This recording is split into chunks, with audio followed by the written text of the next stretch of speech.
TV5 వారు రేపల నియోజకవర్గంలో దళితులను పక్కన పెడుతున్నారు, పేట మోహన్ గారు దళితులను సరిగ్గా పట్టించుకోవట్లేదు అన్నటువంటి దాని గురించి ప్రచారం చేయటం మనం చూస్తూ ఉన్నాం.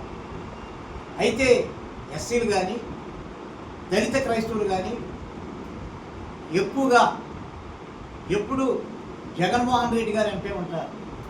ఎందుకంటే ఎస్సీలకి ఏమైనా మేలు జరిగింది అని అంటే కేవలం జగన్మోహన్ రెడ్డి గారి తండ్రి అయినటువంటి రాజశేఖర రెడ్డి గారి టైంలోనూ, అలాగే జగన్మోహన్ రెడ్డి గారి టైంలోనే జరిగింది.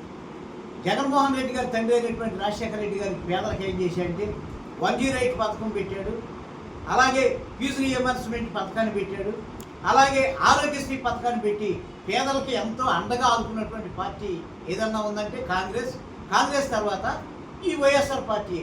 ఈ వైఎస్ఆర్ పార్టీ రాజశేఖర రెడ్డి గారు ఒక అడుగు ముందుకేస్తే సంక్షేమం గురించి, జగన్మోహన్ రెడ్డి గారు 2 అడుగులు ముందుకేసినటువంటి పరిస్థితి. అలాగే పేద పిల్లలకి ఇంగ్లీష్ విద్యా విధానాన్ని ప్రవేశపెట్టినటువంటి మహోన్నతమైనటువంటి వ్యక్తి జగన్మోహన్ రెడ్డి గారు. అలాగే ఎప్పుడు పేదలను ఒక ఉన్నతమైనటువంటి స్థితికి తీసుకెళ్ళాలి, వారికి ఉన్నతమైనటువంటి విధానాన్ని కల్పించాలనేటువంటి ఆలోచన చేసేటువంటి వ్యక్తి ఎవరన్నా ఉన్నారంటే, దళితుల గురించి ఆలోచించేటటువంటి వ్యక్తి ఎవరన్నా ఉన్నారంటే కేవలం జగన్మోహన్ రెడ్డి గారి.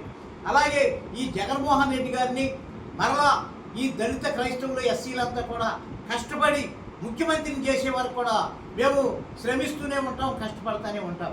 అలాగే ఈ రేపల నియోజకవర్గంలో చూసినట్లయితే జగన్మోహన్ రెడ్డి గారు ఎస్సీల్ని దళిత క్రైస్తవులు ఏ విధంగా చూసుకుంటున్నారు, అలాగే రేపల నియోజకవర్గ ఇన్ఛార్జి అయినటువంటి పేట మోహన్ గారు కూడా ఈ దళితులను ఎంతో చక్కగా దగ్గరికి తీసుకుని వారికి కావాల్సినటువంటి విధానాన్ని సమకూరుస్తూ ఎక్కడైనా ఆపద ఉంటే అక్కడికి వెళ్ళి వాళ్ళని పలకరించేటటువంటి పరిస్థితి చేస్తున్నటువంటి పరిస్థితి. అయితే ఈ మీడియా మిత్రులు, ఈ టీవీ5 కానీ ఈ ఎల్లో మీడియా కానీ దళితులకు విరోధంగా ఉంటున్నాడు, దళితులని దగ్గరికి తీయట్లేదు అనేటువంటి మాట నేను ఒక ఎస్సీసీఎల్ కన్వీనర్గా, ఈ నియోజకవర్గ ఎస్సీసీఎల్ కన్వీనర్గా దాన్ని ఖండిస్తూ ఉన్నా. ఎందుకంటే ఎప్పుడు కూడా మా కాంగ్రెస్ ఇప్పుడు వైఎస్ఆర్ పార్టీలో దళితులకు ఎక్కువ పదవులు ఇచ్చినటువంటి పరిస్థితిని కూడా మేము ఇప్పుడు చూస్తున్నాం. దానికి నిదర్శనమే నేను నియోజకవర్గ ఎస్సీసీఎల్ కన్వీనర్ని.